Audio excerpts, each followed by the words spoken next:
Hello. Hi, everybody. Kayla Lords John Brownstone. of Loving BDSM, where we talk about how to have happy, healthy power exchange relationships. Yeah. We are back, finally, for the first time in a very long time, with the 5 things you want to know. Yeah. Fill in topic here.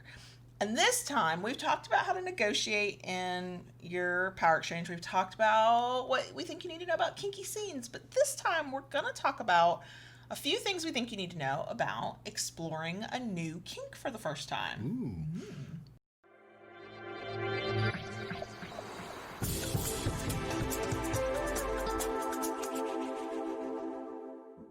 Okay, so we're keeping this kind of generic of exploring essentially any kink because what interests you will be different to the next person. But we think there are some basics that are pretty universal. The background of whatever that kink is, yes. So if you apply these steps to the kink you're currently interested in, you can then apply them to the next kink that you decide you want to kind of go down that rabbit hole with. And they apply whether you're single and you're exploring these things on your own, or you're in a relationship and you're exploring with your partner. Okay. Number 1, do your research. So research can mean a lot of things. True. I do not think it means read that hot, steamy BDSM erotica and then try to replicate the scene. That is not what it means. No. You can read books if you are a reader. You can watch YouTube videos. You can listen to podcasts. You can subscribe to kink education programs and sites like Kink Academy. You can spend a lot of time on FetLife. There are a lot of ways to... Workshops. Workshops. I mean, a lot of them are virtual right now at the moment, but they are still out there. Exactly. If those are especially good if you don't have a strong local community where when we're not in the middle of a pandemic, you can go to their workshops. So looking for online options is always an option. Yes. You might have to search a little bit harder, but my experience lately has been that because so many dungeons and communities are going online because it's not safe to meet in the dungeon or their normal location, that then those virtual options aren't just accessible to more local community members, they may also be accessible to people who do not live in that local community. So you might have to do your research to find where you can do your research. But whatever kink it is that you're trying to explore, in whatever way you prefer to learn, there will be something out there about it. It might be a lot of podcast interviews with people who are into that kink. It might be a lot of YouTube videos. But the information is out there. Kinksters are sharing with each other. Sometimes it's community forums. On FetLife, The Cage, there are other places where Kinksters gather, and they are talking about these things. Now, the one caveat I would say is try to get information from multiple resources because one person's way of doing a kink is not the only way. And sometimes you'll find somebody who's speaking very loudly about their kink and they are not giving safe information.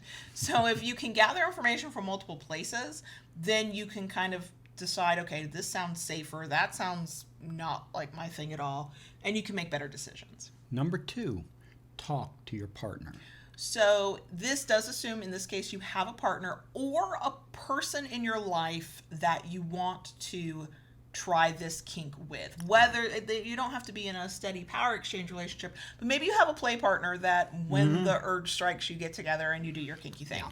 Before you try a new kink with them or on them, you have to talk to them. Because if it's one of their hard limits, that means you're not trying that kink with them. You might try that kink on your own. You might keep it to fantasy. You might find another play partner, but you're not doing it with them. And it's good for the other person to know what you feel comfortable with, too. Especially trying something new for the first time, what your limits might be, respecting them, because in all honesty, you may not know quite what your limits will be with it being something new. Exactly. And you assume, if you have somebody you play with, it's safe to assume that you imagine one day you will be doing this thing with them. The first time they hear about this thing should not be when you're on step 5 and you've done everything to get yourself ready for it. If it's somebody you're currently playing with, you least let them know, hey, I'm exploring this. Hey, I'm learning. You might want them to help you practice it, which we're going to get into that in just a second. So they cannot consent to what they do not know about. And a heads up is always better than springing something, even if it's not a hard limit. It's always better to just talk about it first. Yeah. Number 3, practice before you scene. So when I thought about this tip, I was thinking about impact play, but I was also thinking about our experience with wax play recently. A couple quick examples, like with flogging. I did not, back in the day when I was interested in flogging, I did not just pick up a flogger and start wailing on somebody. There was a pillow in my room that was flogged into submission over and over and over and over again. It gave me something safe to practice on. When we decided more recently to do wax play, I looked into different types of candles, different things like that, and before I ever took and started slathering her with wax, I took one of the candles and tried it on me, on my arm, to get an idea of, 1, what it feels like, 2, how changing the distance of the wax dripping changes the feel of it. So I know what she can expect. And that way, when we get to the sort of the next one, we're jumping ahead of ourselves, but it all goes together, then I can give proper feedback and you know what I'm talking about. You have a point of reference.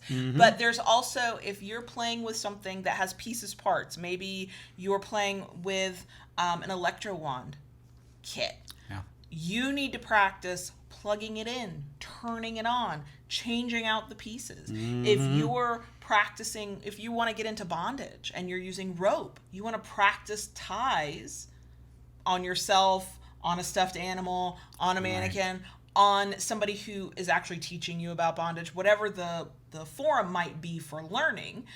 You want to practice those before you pivot and start trying to tie up a partner. So it means that the process of going from that kink looks really interesting to I am totally doing that kink is slower than many people want to think of it. But that's in most cases what it needs to be. There are very few kinks that we can go, oh, I read about that on Monday and by Tuesday I was doing that with a partner.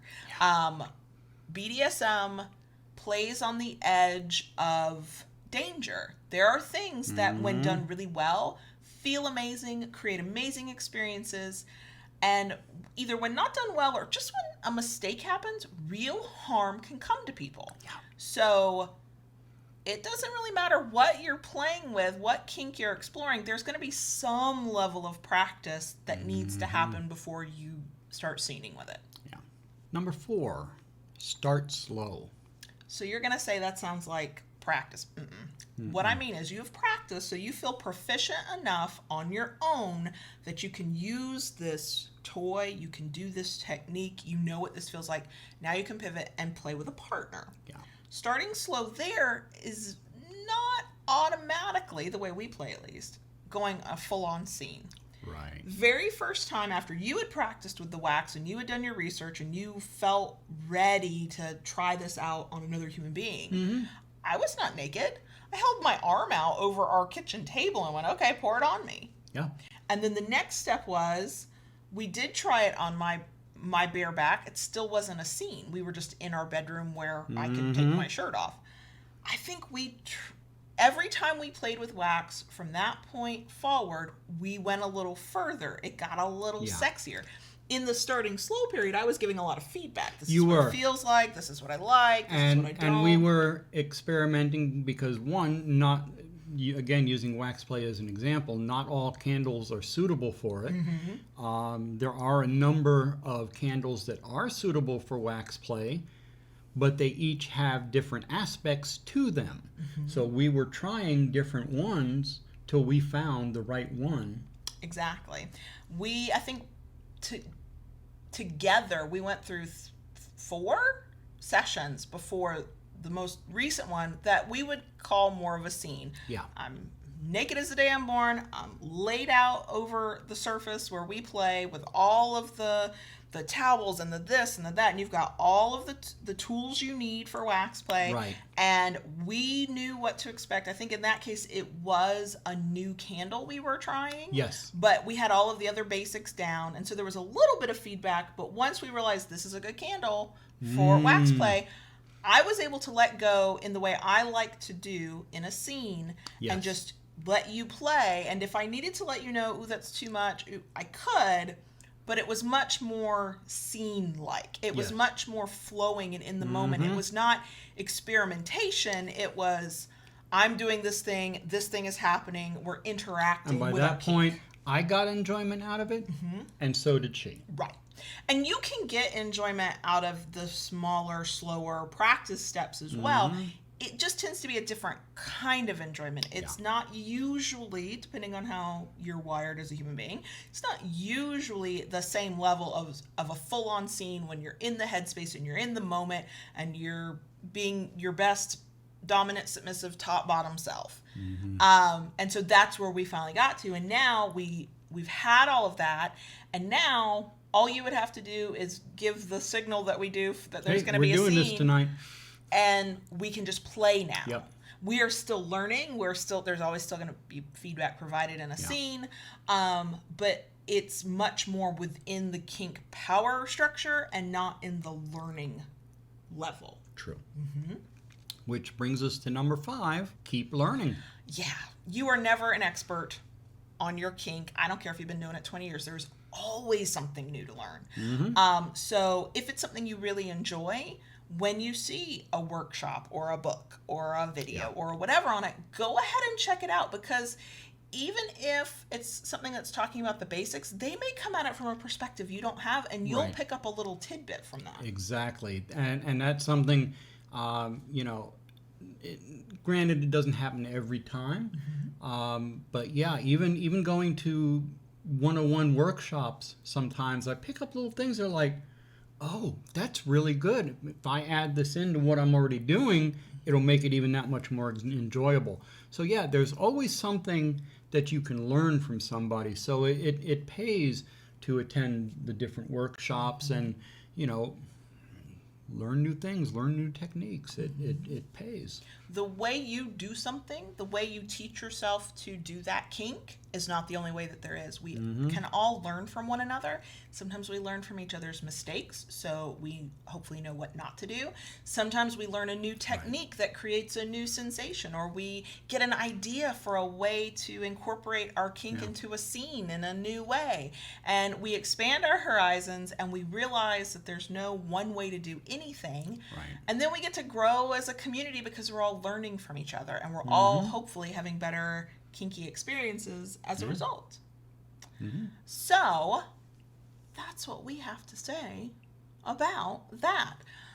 I will leave it to you. If you have recently or long time been exploring some new kinks, what other things do you think people need to keep in mind when they're doing it that are pretty much universal from kink to kink? What are the things that people forget when they're learning new kinks? What are the mistakes people make? Feel free to comment below and share your experiences with the rest of us.